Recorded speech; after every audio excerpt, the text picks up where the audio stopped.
Halo semuanya, kembali lagi di channel Ayu Melawati. Kali ini aku akan bahas mengenai kompetensi teknis pada seleksi P3K untuk guru BK.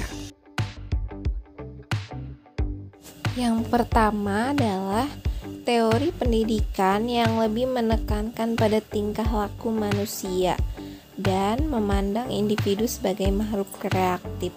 Yang memberi tanggapan terhadap lingkungan adalah A. Teori belajar humanisme, B. Teori belajar behaviorisme, C. Teori belajar kognitivisme, dan D. Teori belajar konstruktivisme. Jadi jawabannya adalah teori belajar behaviorisme. Karena pada teori belajar behaviorisme menekankan bahwa asumsi belajar adalah adanya perubahan tingkah laku manusia dari yang belum bisa menjadi bisa, misalnya dari adanya stimulus respon, atau seseorang tersebut menjadi reaktif dari adanya stimulus yang diberikan gitu. Kalau humanisme itu lebih menekankan kepada memanusiakan manusia. Kalau kognitivisme itu lebih menekankan pada teori belajar kognitif, di mana berkaitan dengan kognitif seseorang gitu, dengan pengetahuan lamanya dan pengetahuan barunya yang saat ini diajarkan. Sedangkan kalau teori konstruktivisme itu lebih menekankan kepada membangun dari apa yang dipelajarinya. Nomor 2, program bimbingan konseling di sekolah hendaknya A. Bagian yang terpisah agar mudah mengaturnya, B. Dilakukan oleh lembaga khusus bimbingan, C. Bagian yang integral dari program pendidikan, D. Merupakan kegiatan yang sifatnya sementara, dan E. Semua benar. Jadi jawabannya adalah C. Bagian yang integral dari program pendidikan. Kenapa C? Karena program BK ini merupakan program yang menjadi turunan dari program sekolah. Artinya, bimbingan dan konseling memiliki program dengan visi misi yang visi misinya itu tidak bertentangan dengan visi misi sekolah. Jadi visi misi sekolahnya harus kita ketahui dulu, kemudian baru dirumuskan visi misi BK dan dibuatlah programnya dari visi misi tersebut. Jadi BK programnya itu adalah bagian integral dari program pendidikan yang ada di sekolah. Nomor 3, menampilkan toleransi tinggi terhadap konseli yang menghadapi stres dan frustasi bagian dari kompetensi A. Pedagogik, B. Kepribadian, C. Sosial, D. Profesional, E. Individual. Oke, jadi jawabannya adalah kompetensi kepribadian. Karena kan kompetensi seorang guru itu ada 4 ya. Ada kompetensi pedagogik, di mana pedagogik itu lebih menekankan kepada keilmuan pendidikan seseorang, itu dasar keilmuan pendidikannya. Kalau kepribadian ini menekankan kepada bagaimana karakter kita untuk bisa menciptakan suasana keimanan ketakwaan yang baik, berkarakter baik gitu, agar diri kita itu mampu menjalankan kehidupan sebagai pribadi yang matang, yang bagus gitu. Jadi toleransi, kejujuran, integritas itu adalah salah satu bentuk atau ciri dari kompetensi kepribadian seorang guru. Nah, di sini adalah berkaitan dengan toleransi ya, memiliki toleransi terhadap konseli yang menghadapi stres. Jadi jawabannya adalah kompetensi kepribadian, yaitu B. Nah, sedangkan untuk kompetensi sosial itu menekankan pada bagaimana cara kita berinteraksi di lingkungan kita, bagaimana cara kita bekerja sama dengan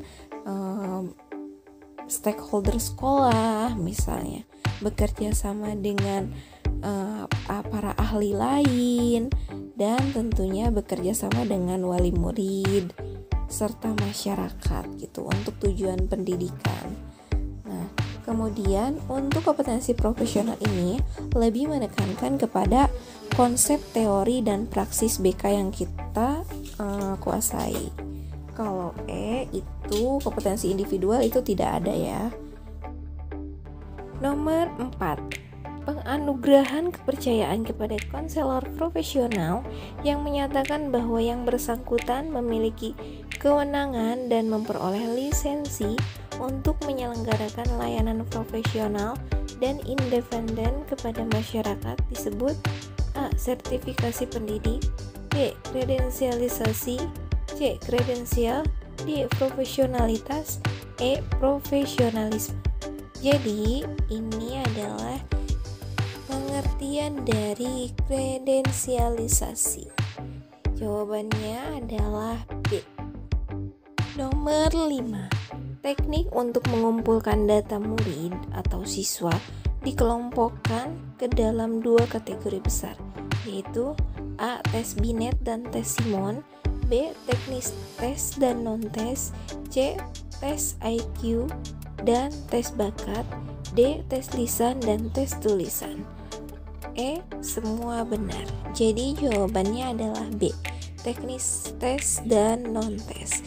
Karena instrumen yang digunakan untuk mengumpulkan data peserta didik yaitu bisa dalam bentuk instrumen dengan teknik tes seperti tes IQ, tes bakat, atau tes kemampuan akademik.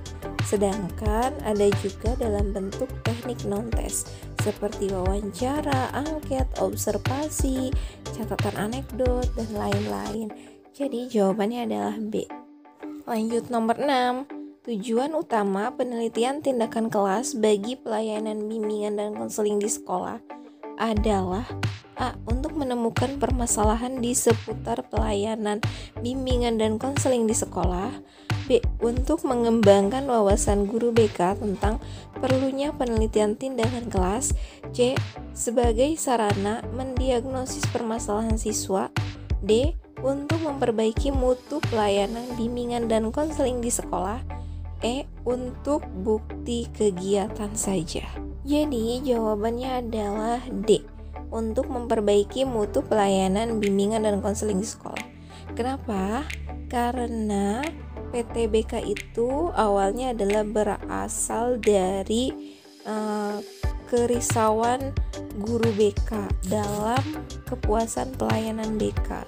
Jadi dari adanya masalah siswa dan di situ guru BK merasa tidak puas dengan pelayanannya yang diberikan, sehingga perlu adanya penelitian agar dapat meningkatkan mutu pelayanan BK gitu. Nomor 7. Setiap murid dapat mencapai hasil belajar sesuai yang diharapkan jika diberi waktu yang cukup dan bimbingan yang memadai untuk mempelajari bahan yang disajikan. Hal ini merupakan asumsi dari A. Learning path, B. Basic learning, C. Kebiasaan belajar, D. Mastery learning, E. Semua benar. Jadi jawabannya adalah mastery learning. Kenapa? Karena ini adalah kesempatan kepada siswa untuk bisa belajar lebih optimal dengan cara dibimbing dan waktu yang disediakan pun cukup. Jadi itu disebutnya master pembelajaran gitu. Nah, master pembelajaran ini memberikan kesempatan kepada siswa untuk bisa menguasai atau mencapai hasil belajar sesuai dengan yang diharapkan gitu. Nah, kalau untuk yang option A ini adalah pembelajaran yang menyenangkan. Kalau untuk option B ini seperti dasar dari cara belajar, dasar pembelajaran gitu. Kalau untuk C kebiasaan belajar, yaitu terkait dengan gaya-gaya belajar gitu ya. Nomor 8, apabila hanya ingin mengetahui tentang identitas diri murid, maka yang seharusnya terdapat dalam angket tercantum data berikut ini. A. Nama, berat badan, tinggi badan, dan penyakit yang pernah diderita.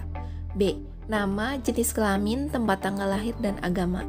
C. Nama, cita-cita, mata pelajaran yang disukai dan tidak disukai. D. Nama orang tua, pekerjaan, dan hobi. E. Semua benar. Jadi jawabannya adalah B. Nama, jenis kelamin, tempat tanggal lahir, dan agama. Karena kalau di option A itu lebih kepada spesifikasi apa penyakit yang diderita. Kalau untuk C ini lebih kepada apa yang diinginkan siswa gitu. Kalau untuk D ini lebih kepada finansial ya, ekonomi gitu. Jadi jawabannya adalah apabila hanya ingin mengetahui identitas saja, berarti di option B, nama, jenis kelamin, tempat tanggal lahir, dan agama. Nomor 9, yang dimaksud dengan identifikasi antesenden adalah A. Mengenali peristiwa yang mendahului perilaku. B. Mengenali peristiwa yang mempertahankan perilaku. C. Mengenali faktor-faktor penyebab perilaku. D. Mengenali efek langsung dari perilaku. E. Mengenali efek tidak langsung dari perilaku. Jawabannya adalah C. Mengenali faktor-faktor penyebab perilaku. Karena identifikasi ini bertujuan untuk mengetahui apa yang menyebabkan seseorang itu melakukan perilaku tersebut gitu. Nomor 10. Bimbingan dan konseling sebagai suatu profesi memiliki ciri sebagai berikut. A. Adanya bimbingan pribadi, bimbingan sosial, bimbingan belajar, dan bimbingan karir. B. Bimbingan pribadi, bimbingan pendidikan, bimbingan belajar, dan bimbingan karir. C. Bimbingan pribadi, bimbingan sosial, bimbingan belajar, dan bimbingan vokasional. D. Bimbingan pribadi, bimbingan sosial, bimbingan belajar, dan bimbingan pendidikan. E. Bimbingan pribadi, bimbingan vokasional, bimbingan belajar, dan bimbingan karir. Ya, jadi jawabannya adalah A, yaitu bimbingan pribadi, bimbingan sosial, bimbingan belajar, dan bimbingan karir. Sebagaimana dalam BK itu memiliki ciri khas bahwa akan membina dalam 4 bidang kehidupan manusia, yaitu ada bidang pribadi, bidang sosial, bidang belajar, dan bidang karir. Begitu pula dengan bimbingannya, berarti bimbingannya juga terdapat bimbingan pribadi, bimbingan sosial, bimbingan belajar, dan